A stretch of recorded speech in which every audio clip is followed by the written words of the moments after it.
మీ అందరికీ పేరు పేరున వందనాలు తెలియజేస్తూ దేవుడు మనకు అనుగ్రహించిన ధన్యతను బట్టి దేవుని స్తుతిస్తూ, అలాగే దేవుడు నా పట్ల చేసిన ప్రతి కార్యాన్ని బట్టి మనసారా దేవునికి కృతజ్ఞత స్తుతులు చెల్లిస్తూ, అలాగే మీ అందరి పక్షాన నిత్యము ప్రార్థన చేస్తూ మా జీవితాలను దేవుడు దీవించాలని, ఆశీర్వదించాలని, ఆదరించాలని, ఆరోగ్యం ఇచ్చి నడిపించాలని మనసారా కోరుకుంటూ, దేవుడు మిమ్మలను దీవించి ఆశీర్వదించునుగాక. అలాగే ఈ యొక్క ఉదయకాల సమయంలో దేవుడు మన పట్ల చేసిన మేలును బట్టి స్తుతిస్తూ ఒక్కసారి చేతులెత్తి దేవుని స్తుతిద్దాం. దేవుని స్తోత్రాలు. ఈ యొక్క ఉదయకాల సమయంలో నేను ఒక చిన్న మాట మీతో చెప్పాలని ఆశపడుతున్నాను.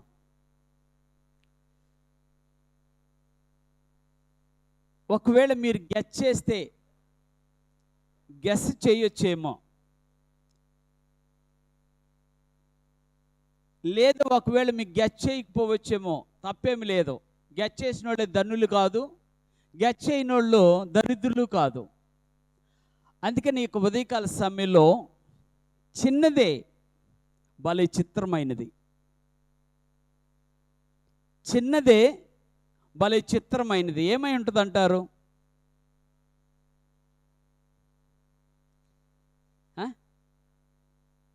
అర్థం కాలేదు. ఆవులించాడు. చూసారా? నాకు తెలుసు మీరు మనుషుల గురించో వాటి గురించి మాట్లాడతారని, కానీ నేను చిన్నదే భలే చిత్రమైనదనే దాని దగ్గర ఒక చిన్న స్టోరీ చెప్పి నేను ముందుకు వెళతాను. ఒకరోజునట రాజు ఆలోచన చేసి వాళ్ళ దగ్గర ఉన్నటువంటి జ్ఞానులందరిని పిలిచి, అబ్బాయి, మన దేశంలో ఉన్న ప్రజలు సంతోషంగా ఉండటానికి కారణం ఏమిటో, సంతోషంగా ఉండటానికి వాళ్ళ యొక్క ఆలోచనలు ఏంటో నాకు తెలియటానికి ఒక ఎగ్జిబిషన్ మీరు ఏర్పాటు చేయండి అన్నాడట. ఏంటిది ఎగ్జిబిషన్ అంటే? ఓకే, అనేకమైనటువంటి వాటిని తీసుకొచ్చి ఒక చోట ప్రదర్శించుతారు. ఆ ప్రదర్శనలో అందరూ కలిసి వెళ్ళి చూసి ఆనందిస్తూ ఉంటారు. సరే కదా అని చెప్పి ఆయన ఆ మాటకి లోబడినటువంటి ఆ యొక్క ప్రజలందరూ, లేదనుకుంటే ఆ యొక్క నాయకులందరూ కలిసి ఒక ఎగ్జిబిషన్ ఏర్పాటు చేశారట. ఒక ఎగ్జిబిషన్ ఏర్పాటు చేస్తే ఆ ఎగ్జిబిషన్లో మంచి ఫ్లవర్సు, మంచి మంచి వస్తువులు, మంచి మంచి విషయాలన్నిటిని తీసుకొచ్చి ఆ ఎగ్జిబిషన్లో పెట్టారట. పెట్టిన తర్వాత ఒక ఆయన అవన్నీ పెట్టిన తర్వాత ఒక ఆయనట, ఇలాగా అందరూ పెట్టినట్టుగా పెట్టకూడదు, నేను కొంచెం స్పెషల్గా పెడదాం అనుకొని ఆయన ఒక బొమ్మను తయారు చేసి ఆ బొమ్మకి ఒక నాలుక పెట్టి ఆ బొమ్మ చుట్టూ ఆనందంతో ఉండేటువంటి కొంతమంది మనుషులను పెట్టి ఆ బొమ్మ కింద మంచి నాలుక అని పేరు పెట్టాడట. రాజుగారు అలా చూసుకుంటూ వెళుతూ ఉంటే చివరికి ఇది కనిపించిందట. అబ్బాయి, ఎట్రా దీన్ని ఎందుకు ఇలా తయారు చేశావు, దీనిలో ఉన్న ఆంతర్యం ఏంటో నాకు చెప్పవా అని రాజు ఆ మనిషిని అడిగితే, రాజుతో ఆ మనిషి చెప్తున్నాడట, ఈ రోజున ఈ లోకంలో మనుషులు సంతోషంగా ఉండాలి అంటే, మనుషులు ఆనంద జీవితాన్ని జీవించాలి అంటే నాలుక మంచిదై ఉంటే మంచిది అన్నాడట. ఏంటి? నాలుక ఏమై ఉంటే మంచిది? మంచిదై ఉంటే మంచిది అన్నాడట. రాజుగారికి ఆశ్చర్యం వేసింది. అవును కాదా?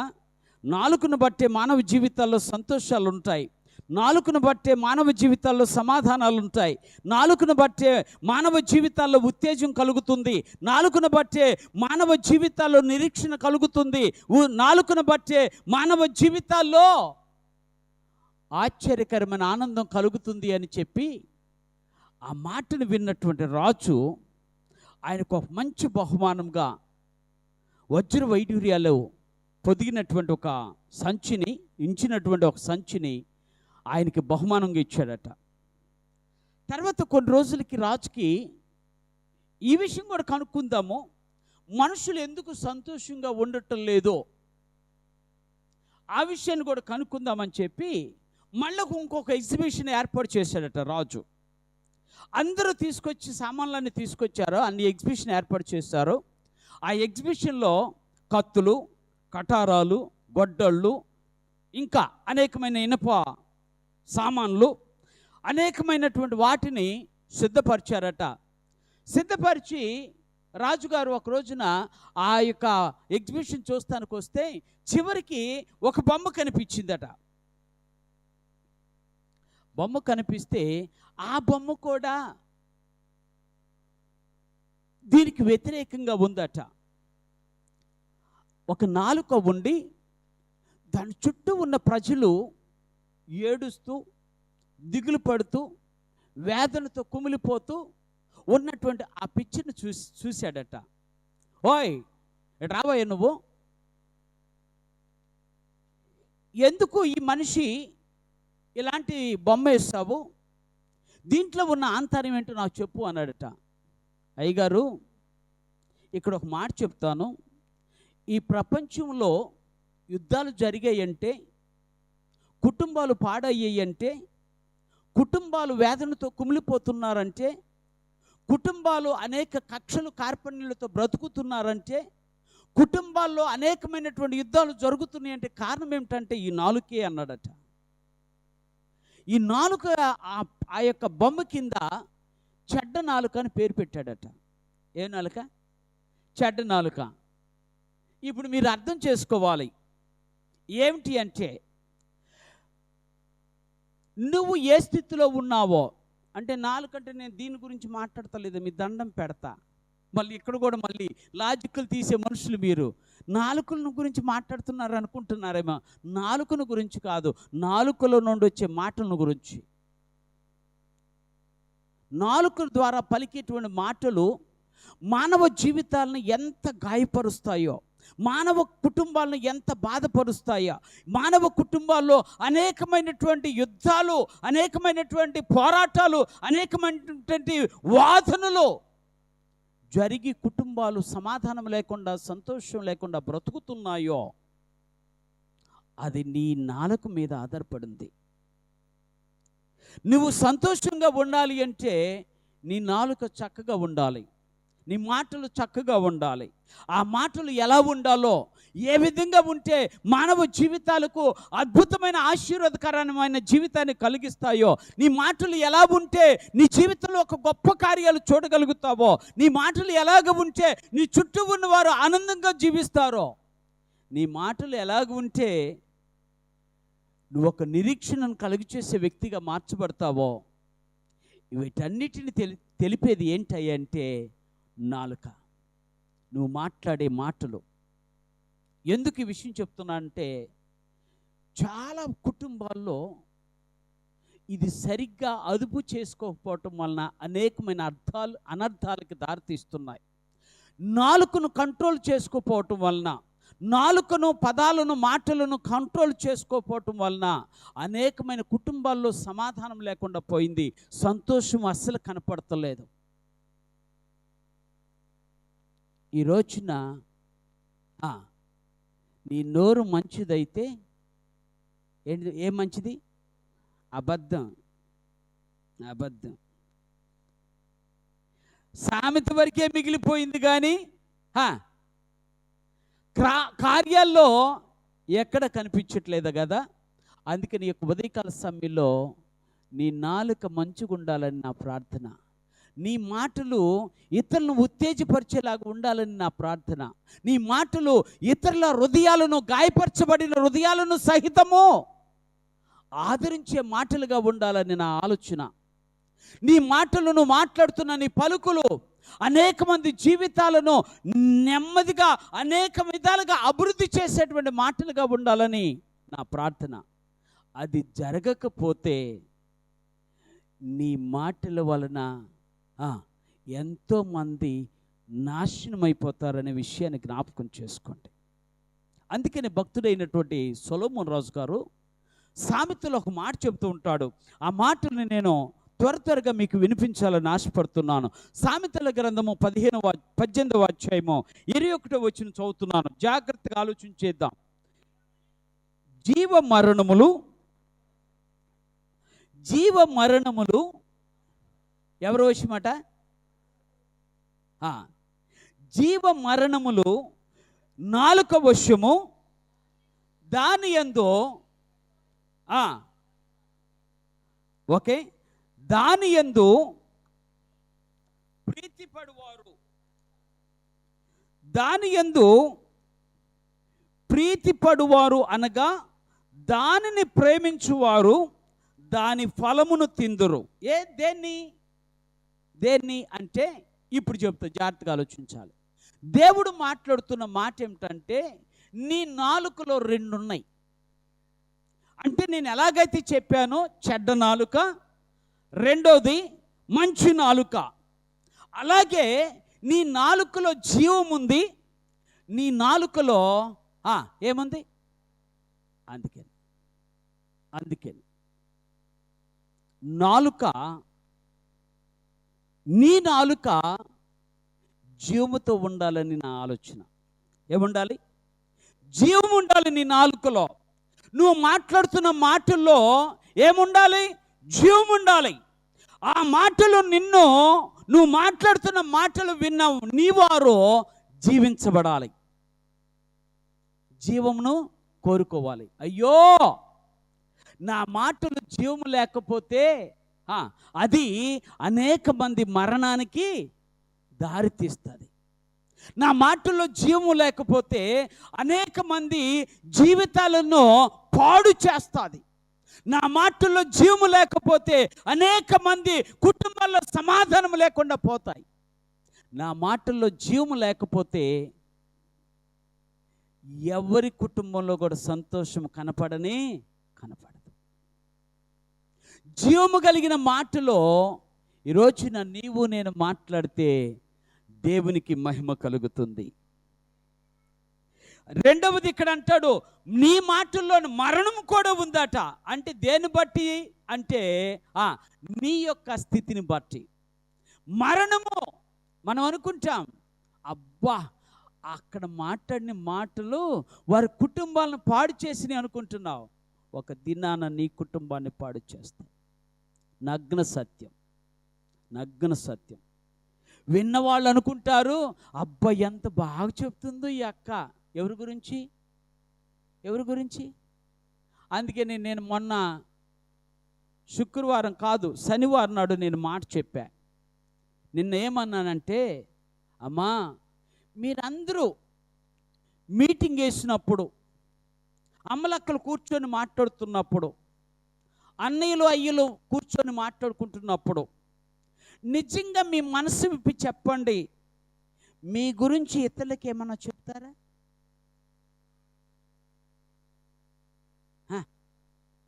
మీ గురించి అక్కడున్నటువంటి వారికి, అమ్మ నా పరిస్థితి ఇలా ఉంది అని చెప్తారా? ఒకవేళ చెప్పినా చాలా తక్కువ మంది. ఎప్పుడు చెప్పినా ఆ పుల్లమ్మ గురించి, ఈ అల్లమ్మ గురించి, ఆ మార్తమ్మను గురించి, ఈ మరియమ్మను గురించి, ఆ ఎస్తేరమ్మను గురించి, ఆ యొక్క సుబ్బమ్మను గురించే తప్ప మన గురించి ఏముండదు ఆడ. కాదంటారా? కూర్చుంటే వాళ్ళ గురించి మాట్లాడతావు కానీ నీ గురించి మాట్లాడవో, నువ్వు నమ్ముకున్న దేవుని గురించి కూడా అసలు మాట్లాడు. చూసారా సాతానుడు జీవం లేకుండా ఎలా చేస్తున్నాడు? ఏమి లేకుండా. నీ మాటల్లో జీవము లేకుండా, నీ మాటల ద్వారా అనేక మంది జీవం పొందటానికి కూడా ఏమాత్రం సహకారం లేకుండా నీ మాటలు ఎంత నాశనాన్ని తీసుకొస్తున్నాయో ఒక్కసారి జ్ఞాపకం చేసుకో. ఈ రోజున దేవుడు మాట్లాడుతున్న మాట, నీ మాటల్లో జీవము ఉండాలి, నీ మాటల్లో జీవము కలగాలి, నీ మాటల్లో అనేక మందికి ఒక అద్భుతమైనటువంటి ఆశ్రయం కల్పించాలి, నీ మాటల్లో అనేక మందికి ఆ యొక్క గొప్ప స్ఫూర్తిని కలిగించాలి. అందుకని బైబిల్ గురించి ఒక మాట ఉంటుంది. బైబిల్ అంటే దేవుని ప్రేరణ చేత మనుషుడు రాయించినటువంటి గ్రంథము, మనుషుడు రాసినటువంటి గ్రంథము. ఎవరి చేత? దేవుని ప్రేరణ చేత, అనగా దేవుని ఆత్మ ప్రేరణ చేత మనుషులు రాశారట ఈ గ్రంథాన్ని. విచిత్రం ఏంటో చెప్పనా? ఎక్కడో ఆది కాండంలో ఉన్న ఆదామును గురించి, కనీసం ఆయన గురించి తెలియనటువంటి పేతురు రాశాడు, పౌలు రాశాడు. ఎలా తెలిసింది వాళ్ళకి? ఎప్పుడైనా చూసారా ఆయన్ని? గ్రంథాలు ఏమైనా ఉన్నాయా వాళ్ళ గురించి? అర్థమవుతుందా మీకు? వాళ్ళు ఏమైనా చదువుకున్నారా? ఎవరు చదువుకున్నారు? అందుకనేగా మనం పాట పాడతాం, విద్య లేని పామరులను పిలిచాడు, దివ్యమైన బోధలెన్నో చేశాడు. ఎవరు ఎవరు వాళ్ళు? అబ్బా, నేను అదే అనుకుంటాను. విద్య లేని పామరులో వాడు నోరు అద్భుతంగా ఉంది, కానీ చదువుకున్న మన నోరు లోపల కంపు, బయట వచ్చేది కూడా కంపే. అందుకే చెప్తున్నా, ఈ ఉదయకాల సమయంలో నీ నోరు చిన్నదే, నీ నాలుక చిన్నదే, కానీ దాని పదాలు అవి బాకు కంటే, కత్తి కంటే పదునైనవి. దేనికంటే? కత్తి కంటే పదునైనవి. రెండంచులు కలిగిన ఖడ్గము కంటే, అంటే దేవుని వాక్యాన్ని గురించి కాదు నేను మాట్లాడేది, మామూలుగా ఖడ్గము కంటే నీ మాటలు మహాభయంకరమైనవి. ఈరోజు నేను ఎందుకు ఈ విషయం చెప్తున్నా అంటే, దీనివలన నువ్వు నష్టపోకూడదు అని చెప్తున్నా. దేవుని స్తోత్రాలు. దీనివలన నీ జీవితం పాడవకూడదు అని చెప్తున్నా. దీనివలన నీ కుటుంబం నాశనం కాకూడదని చెప్తున్నా. దీనివలన నీ చుట్టూ ఉన్నవారు నాశనం కాకూడదు అని చెప్తున్నా. దానివలన నీవు నష్టపోయే దినం వరకు వేచి చూచావా? ఆ దినములో నీకు ఎవరు సహాయకులుగా ఉండరు. కనీసం నిన్ను ఆదరించడానికి కూడా ఎవరు రారు. నిన్ను ధైర్యపరచడానికి కూడా నీ ప్రక్కన ఎవరు ఉండరు. ఎందుకో తెలుసా? ఊరు మంచిది కాలేదు అంటే నీ నోరు మంచిది కాలేదు అని. నీ చుట్టూ ఉన్నవారు నీతో రావటం లేదు, కారణం ఏమిటంటే నీ నోరు మంచిది కాదని. నీ చుట్టూ ఉన్నవారు నీతో మాట్లాడతలేదు, కారణం ఏమిటంటే నీ నోరు మంచిది కాదని. ఒకవేళ బాధ కలిగితే క్షమించండి, ఇది నా దేవుడు నాతో మాట్లాడాలని సెలవిచ్చినటువంటి మాటలు. అందుకని ఉదయకాల సమయంలో నీ నోరు జీవముతో నింపబడును గాక, నీ పదాలు జీవము కలిగిన పదాలుగా నింపబడును గాక. అందుకని యేసయ్య ఆయన ఈ లోకంలో జీవించిన 3.5 సంవత్సరాలు, 30 సంవత్సరాలు ఆయన గురించి ఎక్కడ ఏం చెప్పబడలా. ఒకవేళ చెప్పినా కూడా తక్కువే. ఎందో రోజున సున్నతి చేయించుకున్నాడని, ఓకే, 12వ సంవత్సరం అప్పుడు ఆయన దేవాలయంలో బోధిస్తున్నాడని, ఆ తర్వాత ఏం జరిగిందో మళ్ళీ 30వ సంవత్సరంలో ఆయన లోకానికి పరిచయం అయ్యాడని తెలుసు. కానీ ఆ మహానుభావుడు మాటలు అనేక మందికి స్ఫూర్తినిచ్చాయి. ఆ మహానుభావుడి మాటలు అనేక మందిని పురికొల్పాయి, స్పృహలోనికి నడిపించాయి. జీవితాలు ఒక్కసారిగా మారిపోయాయి. చివరికి ఏమన్నారంటే, ఆయన పక్కనున్న వారే కాదు, ఆయనతో ఉన్నవారే కాదు, ఆయన నమ్మిన వారు మా ప్రాణమైన ఇస్తాము, కానీ ఆ ప్రభువును మాత్రమే విడిచి పెట్టలేమన్నారు. అంటే ఆయన నాలుకలో ఎంత స్వస్థత ఉందో ఒక్కసారి జ్ఞాపకం చేసుకోండి. ఎవరి నాలుకలో? యేసయ్య నాలుకలో స్వస్థత ఉంది. అందుకనే నువ్వు మాట మాత్రమే సెలవిమ్ము, నా యొక్క దాసుడు బాగుపడతాడు అన్నాడు. ఏ మాట? ఏ మాట? నీ మాటలు గాయాలు చేసే మాటలు తప్ప గాయాలు మాన్పే మాటలు కనపడతలా. ఏ మాటలు? గాయాలు చేసే మాటలు తప్ప గాయాలు మాన్పే మాటలు కనపడతలా. అందుకే నేను ఆ యేసయ్య కన్నీరు పెడుతూ చెప్తున్న మాట, అయ్యా ఎప్పటికైనా నీ మాటల్లో జీవము కలగాలి. ఆ జీవము అనేక మందికి స్వస్థతను చేకూర్చాలి. అది నువ్వు చేయగలిగితే నువ్వు ధన్యురాలు. రెండో మాటగా ఆలోచన చేస్తాం. పరిశుద్ధ గ్రంథంలోనే ఇంకొక మాట కూడా మీకు చెప్పాలని ఆశపడుతున్నాను. సామెతల గ్రంథము 12వ అధ్యాయము, సామెతల గ్రంథము 12వ అధ్యాయము 18-19 వచనాలు చదువుతున్నాను.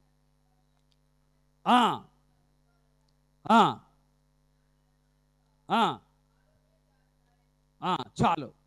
ఇప్పుడు రెండు విషయాలు ఏమిటి అట? కత్తిపోటు వంటి, అమ్మో, ఇప్పుడు చెబుతా, జాగ్రత్తగా ఆలోచించండి. కత్తి శరీరంలో దిగితే ఏమొస్తుంది? మేము ఎప్పుడు దింపి అన్నట్టు చూశారు మీరు మోకాలందరూ. ఏమొస్తుంది? రక్తం వస్తుంది. ఎస్. కానీ హృదయంలోకి నీ మాటలు ఏమి తెస్తాయి కదా? అర్థమవుతుందా మీకు?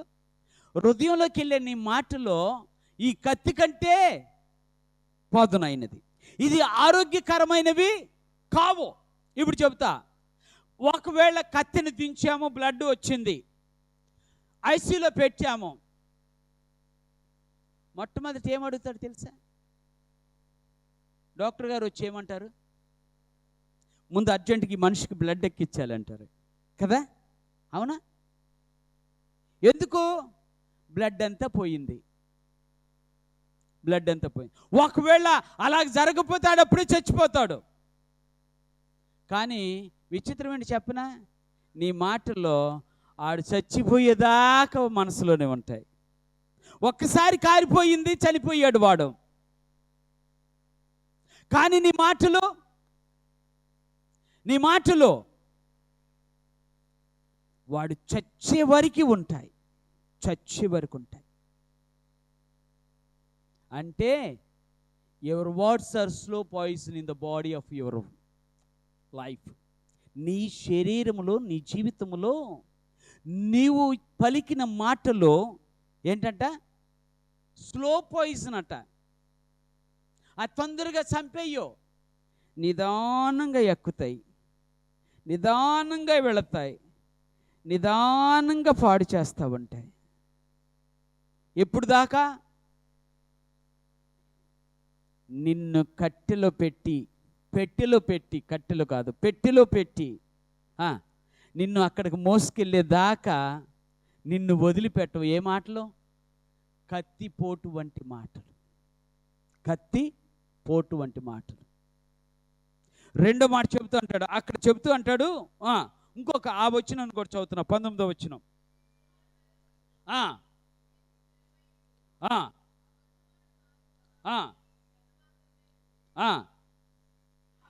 అక్కడ చెప్తూ అంటాడు, నేను చదువుతాను. కత్తిపోటు వంటి మాటలు పలుకువారు కలరు, జ్ఞానుల నాలుక. అర్థమైందా? ఏమి నాలుక? ఎవరు జ్ఞానులు? జ్ఞానులు ఎవరంటే, మీ భాషలో చెప్తున్నా, సొల్లు మాట్లాడేవారు కాదండోయ్, సొల్లు కార్చేవారు కూడా కాదండోయ్. సొల్లు మాటలు కాదు, సొల్లు కార్చేవాళ్ళు కాదు. ఒక్కొక్కళ్ళు ఇటువంటి మాటలు వింటుంటే వీడు సొల్లు కారిపోతూ ఉంటుంది. ఆ నోరు తెరిచి అలానే ఉంటాడు పాపం. ఆ నోట్లో లాలాజ్యం ఎక్కువైపోయి చివరికి అయ్య కొంచెం తుడుచుకు అయ్యా బాబు అని దాకుంటాడు వాడు. కాదా? అర్థమవుతుందా?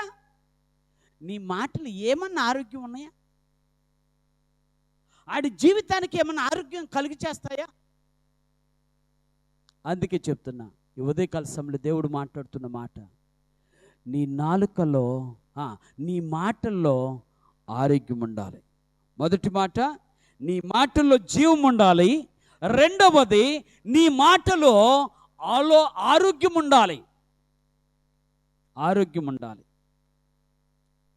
ఒక్క మంచి మాట మనసును ఉత్తేజపరుస్తుంది. ఆమెను చెప్దామా? ఏం చేస్తుంది? మనసును, ఎంత వ్యాధులున్నా, అబ్బా అక్క చాలా సంతోషం అక్క, నేను ఆ మాట చెప్పిన తర్వాత నా హృదయం అంతా, నా భారమంతా తొలగిపోయిందక్క. అబ్బా నువ్వు చెప్పిన తర్వాత నాకు ఎంత ఆనందంగా ఉందో. ఇప్పుడు చెప్తా, మీకు అర్థమవుతుంది. అసలు విషయం చెప్తా. నీ ఆరోగ్యానికి కారణం ఏంటో తెలుసా? నీ ఆరోగ్యానికి కారణము తెలీదా? నీ ఆరోగ్యానికి కారణము నువ్వు ఉండే ఆనందమే, నీలో ఉండే ఆనందమే. నువ్వు ఆనందంగా ఉంటావా, ఆరోగ్యంగా ఉంటావు, అంతే. అవన్నీ రావా, వచ్చిన పోతాయి. ఎందుకో తెలుసా? నీ బాడీలో రెసిస్టెన్స్ పవర్ ఉంది. ఏం పవరు? నీ శరీరంలో, నీ యొక్క శరీరంలో నిరోధక శక్తి కలిగినటువంటి ఆ కణాలు ఉన్నాయి. అందుకని నువ్వు తొందరగా సిక్కవు. అవి లేకపోతే ఏమవుతాయి? రోజుకో మాత్రం తర్వాత నీకు చేస్తారు యాత్ర, వేస్తావు మాత్ర, తర్వాత చేస్తారు యాత్ర. అప్పుడు ఏది నా పాత్ర అని నేను వెయిట్ చేయాలి. అర్థమైంది మీకు? అర్థం కాదు, నాకు తెలుసు అది. ఓకే, మాత్రలు వేస్తావు, చివరికి యాత్ర మొదలేస్తారు. యాత్ర అంటే పరదేశీయులమో ప్రియులారా మన పొరమిది కాదిప్పుడు అని మొదలేస్తారు. అప్పుడు నేను వచ్చేసేసి, ఇంతకు ఇప్పుడు నన్ను ఏం చేయమంటారు అంటే, అయ్యా కొద్దిగా లోపల పెట్టి ప్రార్థన చేసి, ఎక్కడ పెట్టాలి? ప్రభు మందిరం వైపు కనపడిన వాడు నేను ప్రార్థన చేస్తే ప్రభు రాజ్యానికి చేరుతాడు అంటే ఇది నమ్మవద్దు అని చెప్తా. నీ ఆరోగ్యము నీ చేతిలో ఉంది. ఏమిటి ఆరోగ్యము నీ చేతిలో ఉందంటే, నువ్వు ఆనందంగా ఉండాలి, నీ మాటలు ఆనందకరముగా ఉండాలి, నీ మాటలు అనేక మందిని ఆరోగ్యవంతులుగా చేయాలి. అలా చేయాలి అంటే నీ నాలుక సరిగా ఉండాలి. నీ నాలుక సరిగా ఉండాలి, నీ పదాలు సరిగా ఉండాలి. అది కాకపోతే నీకు ఆరోగ్యము లేదు. నీ మాటలు విన్నవారికి ఆరోగ్యము రాదు. నీ మాటల్లో జీవము లేదు, నీ మాటలు విన్నవారికి జీవము రానే రాదు. మరి ఎలా చేద్దాం? దేవుని బిడ్డలంగా నువ్వు దేవునితో ఉంటే దేవుడే నీ కార్యాన్ని జరిగిస్తాడు. నీ మాటలను దేవుడు పలికిస్తాడు. నరపుత్రుడా, నువ్వు చక్కగా నిలబడుము, నేను నీతో మాట్లాడవలసినదన్నదా. నువ్వు నిలబడితే చాలు, చక్కగా దేవుడే పలికిస్తాడు. ఈ రోజున నీ నాలుక జీవముతో ఉండాలి, నీ మాటలు ఆరోగ్యకరమైనవిగా ఉండాలి. మూడో మాట చెప్తున్నాను, పరిశుద్ధ గ్రంథంలో ఇంకొక మాట చదువుతాను. యాకోబు రాసిన పత్రిక 1వ అధ్యాయం 26వ వచనం. యాకోబు రాసిన పత్రిక 1వ అధ్యాయం 26వ వచనం.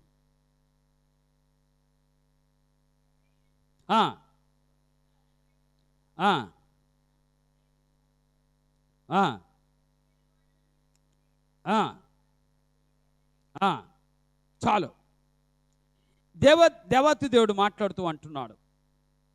యాకోబు భక్తుడు నాలుకను గురించి చాలా అద్భుతంగా రాస్తాడు.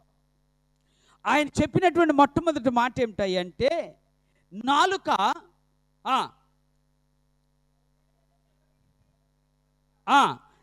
ఎవడైనా నోటికి కళ్ళెమ పెట్టుకొనుక తన హృదయమును మోసపరుకొనుచు భక్తి గలవాడు అనుకొని ఎడల వాని భక్తి వ్యర్థమే. ఇప్పుడు ఏం పెట్టాలి? నేలకి నోటికి ఏం పెట్టాలి? ఏం పెట్టాలి? మళ్ళీ ఇప్పుడు కళ్యాల కోసం షాపుల దగ్గర తిరుగుతారేమో. మనుషులకి కళ్యాలు ఉండవు. కళ్ళెం ఎవరికి? సాధు చేయబడిన గుర్రానికి పెట్టేది కళ్ళెం. సాధు చేయబడని గుర్రానికి అంటే లోపర్చుకోలేని గుర్రం ఉంటుంది చూసారా, దానికి కళ్ళెం పెడతాడు. ఆ కళ్ళెం ఇలాగా అనగానే దాన్ని లాగితే ఆగుద్ది, దాన్ని వదిలితే వెళ్ళిపోద్ది. దాన్ని వదిలితే వెళ్ళిపోద్ది. ఇప్పుడు దేవుడు మాట్లాడుతున్న మాట ఏమిటయ్యా అంటే, నీ నోటికి ఏం పెట్టుకోవాలి? ఏం పెట్టుకోవాలి? చెక్కం పెట్టుకోవాలి, కళ్ళెం పెట్టుకోవాలి. నీ నోటికి మీ దగ్గర కళ్యాలు దొరకవు, మీ దగ్గర చిక్కాలు దొరకవు, మా ఊర్లో దొరుకుతాయి. కానీ మీ దగ్గర ఏం దొరుకుతుందో తెలుసా? బట్టలు ఆరిపోయిన బట్టలు పడిపోకుండా ఉండటానికి పిన్ను పెడతారు చూసారా? ఏంటి దాన్ని? క్లిప్. అబ్బా సూపర్! ఆ క్లిప్ పెట్టాలి నోటికి. ఎవరైనా మాట్లాడతారని చూడండి ఒకసారి. మాట్లాడిన ఒకవేళ అర్థమవుతాయి వినండి. నాలుకే ఏదైనా పెట్టుకొని మాట్లాడండి. చెప్తున్నా, ఈ ఉదయకాల సమయంలో మూడో మాట చెప్తున్నా, నీ భక్తికి నిదర్శనము నువ్వు పలికే మాటలు. ఏ మాటలు? నువ్వు మాటలు మాట్లాడుతున్నప్పుడు వెంటనే విన్నవారు నువ్వు ఎంత భక్తిపరురాలవో, నేను ఎంత భక్తిపరున్నో చెప్పేస్తారు. ఏం అక్కర్లే, నువ్వు డబ్బా వేసుకొని ప్రార్థన, నేను ఎంత ప్రార్థన చేస్తాను అక్క, ఒట్టిదే చెప్పమాక. అక్కర్లే, నేను ఎలా ఉంటాను అక్క తెలుసుగా నీకు. ఆమంటది ఫస్ట్ చూసి, అవునక్క నువ్వు వెనక్కి తిరిగి అంటది, అబ్బో ఏమా తెలుసులే అంటది. ఇప్పుడు ఏమైపోయింది? మనుషులందరూ అందేనమ్మా, మీ దండం పెడతా, మీరేమో అబ్బా నేను ఎంత బాగా చెప్తున్నాను అనుకుంటారు. వెనక్కి వెళ్ళిన తర్వాత మూతి ఇరుపు, ముక్కు చిట్లింపు. ఎక్కడా? ఎదరేమో ఇక్కలు ఇక్కలు, పక్కలు పక్కలు. తర్వాత వెనకేమో అమ్మో మూతి చిట్లించింది, ముక్కు చిట్లించింది, మూతి తిప్పింది అంటంగానే నీకు అర్థమైపోయింది ఆమె ఏంటో అని. అర్థమైంది మీకు? అందుకని ఒక మాట మాట్లాడుతూ అంటాడు. భక్తుడైనటువంటి మీకా గారు రాస్తూ ఒక మాట చెప్తాను పరిశుద్ధ గ్రంథంలో. మీకా గ్రంథము 7వ అధ్యాయం 5వ వచనం. మీకా గ్రంథము 7వ అధ్యాయం 5వ వచనం.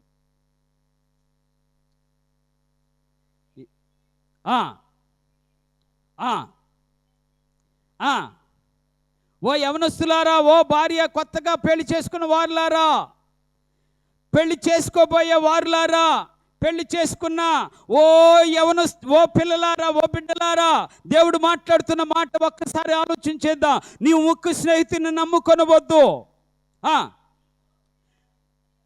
నీ కౌగిట్లో పండుకొని ఉన్న ఎవరెదుట? అదే భార్య ఎదుట ఏం పెట్టాలట? వేడి వేడి కాల్చిన అట్ల కర్ర పద్దాక పెట్టుకోవాలి. ఎక్కడ? ఎవరి దగ్గర?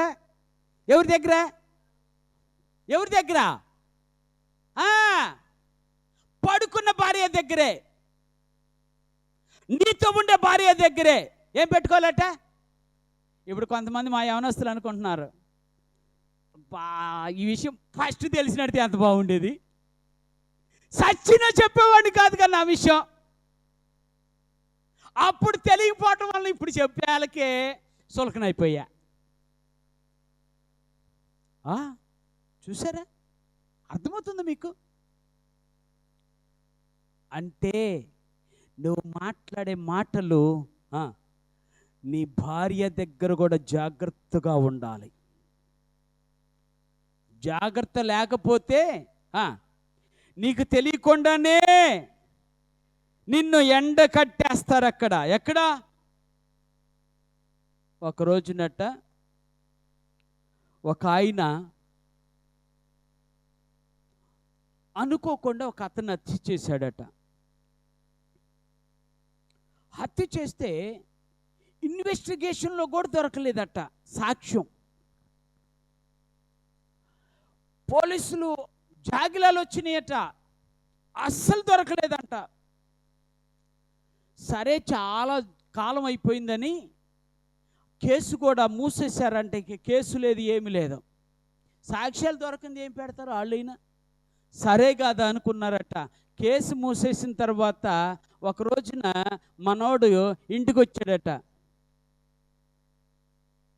వచ్చి, అమ్మాయి, ఒక 20 సంవత్సరాల క్రితం ఒక అతను చనిపోయాడు కదా, తెలుసా నీకు?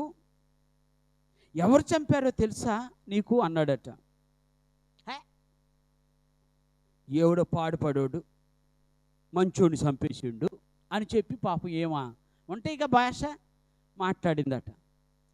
అటు తిడతావేంటే, తిట్టమాకు ప్లీజ్, ఆ చంపినోడిని నేనే అన్నాడట. ఎవరు? ఆ చంపినోడిని నేనే, తిట్టమాకు, కోపం వచ్చి చంపేశానే, తిట్టమాకువే, అది అయిపోయిందిగా, కేసు కూడా క్లోజ్ అయిపోయిందిగా అన్నది. అన్న తర్వాత అవునా, అయితే మళ్ళీ ఇప్పుడు ఎవరికి చెప్పకూడదు అనుకుందట. రాత్రంతా పడుకుంటే నిద్ర పడతలే.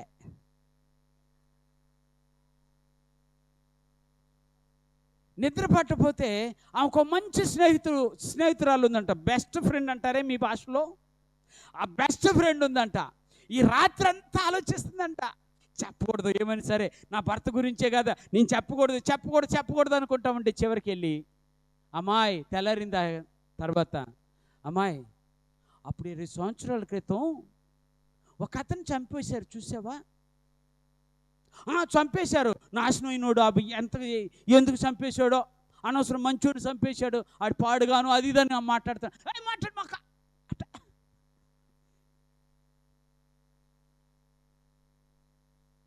మాట్లాడు మాకంటే పాపం ఏంటి అంటావు? ఆడెవడో చంపేశాడు, ఆడెవడో చచ్చిపోయాడు, నువ్వెందుకు అంత బాధపడుతున్నావు అంటే, కాదు మీ అన్నయ్య చంపేశాడు. ఏం చేశాడు మీ అన్నే? వామ్మో అని చెప్పి బాధపడిందండి. ఏమి రాత్రి నిద్ర పట్ల. చివరికి ఊరంతా తెలిసింది. ఇంటి చుట్టూ పోలీసులు వచ్చారు, ఆయన పట్టుకొని లోపలికి వెళ్ళారు. నిజమే చెప్పరా అన్నారు, 3rd డిగ్రీ పనిష్మెంటు.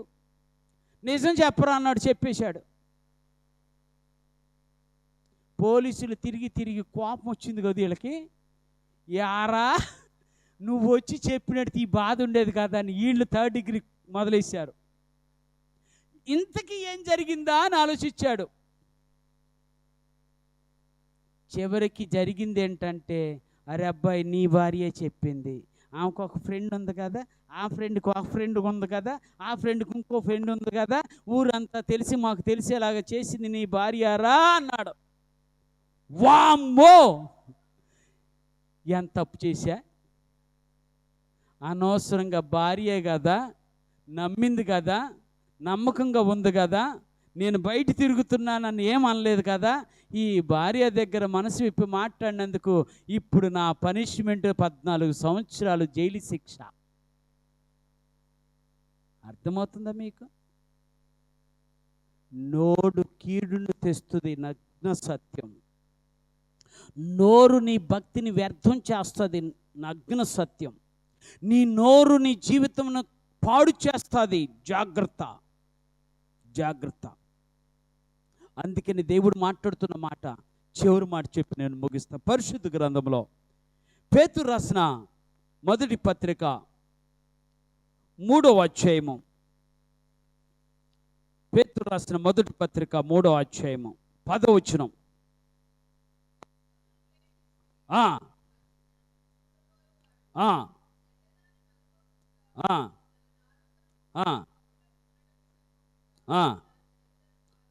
చాలు. ఏం చేయాలట? ఎవరిని ప్రేమించేవాళ్ళు? జీవం అంటే తెలుసా? ఇక్కడ దానికి మనం దేన్ని ప్రేమిస్తున్నాం? మనందరం ఎవరి కోసం ఎదురు చూస్తున్నాం? దేనికోసం ఎదురు చూస్తున్నాం? మొదటిది, మనం యేసయ్య కొరకు ఎదురు చూస్తున్నాం అన్నవారు ఒకసారి చేతులెత్తి హల్లెలూయా చెప్దాం. యేసయ్య రాకడ కొరకు ఎదురు చూస్తున్నాం. రెండవది, యేసయ్య రాకడలో మొట్టమొదటిసారిగా యేసును ప్రేమించిన వారు అనగా యేసు రక్తంలో కడగబడిన వారు అనగా పరిశుద్ధులుగా తీర్చబడిన వారు అనగా సంఘము అనగా మీరు మేము ఎత్తబడుతున్నాం. ఎత్తబడిన మనము వెళ్ళి యేసయ్య రాకడొచ్చింది. ఎత్తబడిన మనము చివరికి మనకు ఒక స్థానం ఉంది. ఏంటిది అది? పరలోక రాజ్యము. అక్కడ ఏముందట? ఇంకా అయ్యే తప్ప ఇంకేం దొరకవా? అక్కడ ఏముంది? ఇప్పుడు చెప్తా. నిత్య జీవం ఉంది. ఏముంది? మనం అందరం దేనికోసం ప్రయాసం కదా? ఏ జీవం అంటే దేవునితో నిత్యము బ్రతకాలి. ఆ నిరీక్షణ నీకు లేకపోతే నేను చెప్పలేను. నా నిరీక్షణ అయితే ఒక దినాన నా దేవుడిచ్చే నిత్య జీవం పొందుకొని ఆయనతో నిత్యము జీవించాలి. అది కోరుకున్నవాడు నీ నాలుకను అదుపులో పెట్టుకోవాలి. అందుకని అక్కడ అంటాడు, చెడ్డ మాటలు పలుకుకుండా తన నాలుకను కాచుకొనువాడు, కపటపు మాటలు చెప్పకుండా తన పెదవులను కాచుకొనువాడు ధన్యుడు. ధన్యుడు అని చెప్తున్నా. ఏంటంట? ఎవరైనా పెదవులను కాచుకొనువాడు తన నాలుకను ధన్యుడు. ధన్యుడు. ఇది ఒక్కటి జ్ఞాపకం చేసుకోండి. ఎందుకు ఈ విషయం చెప్తున్నా అంటే, సాతానుడు మిమ్మల్ని ప్రేరేపిస్తాడు. సాతానుడు మిమ్మల్ని పురుకొల్పుతాడు. ఎలాగూ అంటే విచిత్రంగా మాట్లాడతాడు, విచిత్రంగా చేస్తాడు. నిన్ను రెచ్చగొడటానికి నీలో ఉన్న భక్తి లేని జీవితాన్ని బయటికి తీసుకురావాలని సాతానుడు నీకు ఎరవేస్తాడు. నీకు తెలియకుండానే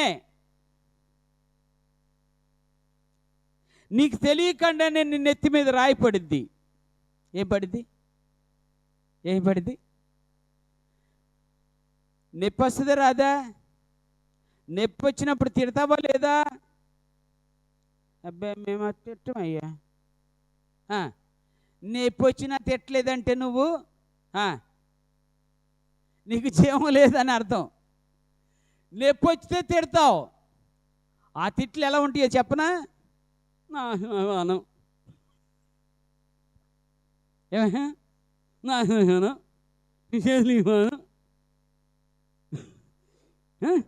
ఈ కాలు పడిపోను, ఈ నూనె పడిపోను అన్నీ పడిపోతాయి. అన్నీ కాదా? నువ్వు అయ్యో కాదే, నేను అలా ఉన్నాయా నువ్వు ఇక్కడ చెప్పినా పడ్డప్పుడు అక్కడ చెప్పాలి. నువ్వు ఎక్కడ పడ్డదో చూసావా? రాయి పడ్డదో చూసావా? అప్పుడు చెప్పాలి నువ్వు ఈ మాటలన్నీ. ఏ మాటలు? మంచి మాటలని అప్పుడు చెప్పాలి. పడనప్పుడు ఎన్ని మాటలని చెబుతావు. పడిన తర్వాత ఒక్కసారి తారుమారైపోతాయి, మనిషి మాటలన్నీ తారుమారైపోతాయి. అందుకనే యేసుక్రీస్తు దేవుడు మాట్లాడుతున్న మాట, నీవు నీ నాలుకను కాచుకో. ఎందుకో తెలుసా? ఇదే భక్తుడు చెబుతూ అంటాడు, యాకోబు భక్తుడు చెబుతూ అంటాడు, అయ్యా చిన్నదే నాలుక. ఏంటిది? నాకు ఈ పాట దాదాపు ఎన్నో సంవత్సరాల క్రితమో విన్నా. దానికి మన చర్చిలో కూడా డ్యాన్స్ వేయించాం పాటకి. ఓకే, చర్చిలో కూడా డ్యాన్స్ వేయించాం. చిన్నదే నాలుక చుక్కానిలా చక్రమై తిప్పును ఏం పెట్టును చిచ్చు పెట్టును. ఇప్పుడు నాకు బాగా అర్థమైందా? ఏంటంటే ఇప్పుడు అక్కడ స్విచ్ ఉంది కదా, స్విచ్ వేస్తే లైట్ వెలుగుద్ది, స్విచ్ ఆఫ్ చేస్తే అంటే నువ్వు మాట్లాడితే అక్కడ ఎలుగు కనపడాలి, నువ్వు ఆఫ్ చేస్తే అక్కడ చీకటి కనపడాలి. అంతేనా? మనకి రివర్సు, స్విచ్ చేస్తే చీకటి, స్విచ్ లేకపోతే వెలుగు. అంటే నీ నోరు కంట్రోల్ కాకపోతే చీకటే, నీ నోరు కంట్రోల్ అయితే వెలుగే. అందుకే చెప్తున్నా ఉదయకాల సమయంలో దేవుడు మాట్లాడుతున్న మాట, నువ్వు జీవమును కోరుకున్నావు, నువ్వు ఆరోగ్యాన్ని కోరుకున్నావు, చివరిది నువ్వు నీ బాగును కోరుకున్నావు, బాగోగులు కోరుకున్నావు. ఎవడో నేను చెడిపోవాలని కోరుకుంటాడా? ఎవడన్నా ఉన్నాడా? ఎవడన్నా నాశనం అవ్వాలని కోరుకుంటాడా? కోరుకోడు. కానీ నీ మాటలో నీకు తెలియకుండానే ఏం చేస్తాయి? నాశనంలోకి నడిపిస్తాయి. నీ మాటలు నీకు తెలియకుండానే నీ జీవితాన్ని ఆరోగ్యం లేకుండా చేస్తాయి. అందుకే ఉదయకాల సమయంలో నీ మాటలో బాగు చెయ్యాలి, నువ్వు బాగుపరచాలి. నీ మాటలో జీవము ఉండాలి, అనేక మందిని జీవింప చేయాలి. నీ మాటల్లో ఆరోగ్యం ఉండాలి. ఆరోగ్యం అంటే మళ్ళీ ట్యాబ్లెట్లు వేయి మాకు, నీ మాటలకి. ఏం మాటలు? ట్యాబ్లెట్లు వేస్తారు తెలుసుగా. అబ్బా పొద్దున్న ఏం వేసిందమ్మా, ఏంటిది? ట్యాబ్లెట్. అప్పుడు దాకా నాకు ఏం తెలియదు, భలే ట్యాబ్లెట్ వేసింది అంటారు. అంటే మీకు బడాయిలు ఏంటి? బడాయి మాటలు వద్దు తల్లి, బడాయి బ్రతుకులు వద్దు తల్లి, అవి చివరికి మనలను కుంపుతాయి, ముంపుతాయి, ముంచుతాయి. ఏంటి అయ్యి? ఇవన్నీ దండం పెడతా. సేవకుడిగా చెప్తున్నా, నీ మాటలో నిన్ను బాగు చేయాలి. నీ మాటల వల్ల అనేక మంది బాగుపడాలి. అలా జరిగిన రోజున నా దేవునికి మహిమ కలుగుతుంది. ఇది కాదా? చిన్న నాలుక భలే చిత్రమైనది, అదే నిన్ను బాగు చేసేది, అదే నిన్ను కూడా చెడగొట్టేది. రెండిటిని ఆలోచన చేసుకొని ఏది మాట్లాడాలో ఆలోచించి మాట్లాడు. అందుకనే బైబిల్లో అంటాడు, వినుటకు వేగిరపడివాడును మాట్లాడుటకు నిదానించువాడునై ఉండాలి. వినటానికి తొందరపడాలట, మాట్లాడటానికేమో అంటే మీ భాషలో చెప్తా మీకు అర్థమయ్యే రీతిలో, వినటానికేమో కుందేల్లాగా ఉండాలి, వినటానికి కుందేల్లాగా ఉండాలి, మాట్లాడటానికి తాబేలాగా ఉండాలి. అప్పుడు బాగుంటుంది, అప్పుడు ఆశీర్వాదం, అప్పుడే ఆనందం, అప్పుడే అధికమైనటువంటి దీవెన, అప్పుడే బాగుపడతావు, అప్పుడే జీవం పొందుకుంటావు, అప్పుడే ఆరోగ్యంగా ఉంటావు. ఈ మనుషుల మాటలు ముందొకటి వెనకొకటి ఉంటాయి, వాటిని చూడొద్దు. నీ మాటలో ముందైనా వెనకైనా ఒకేలాగుండాలి.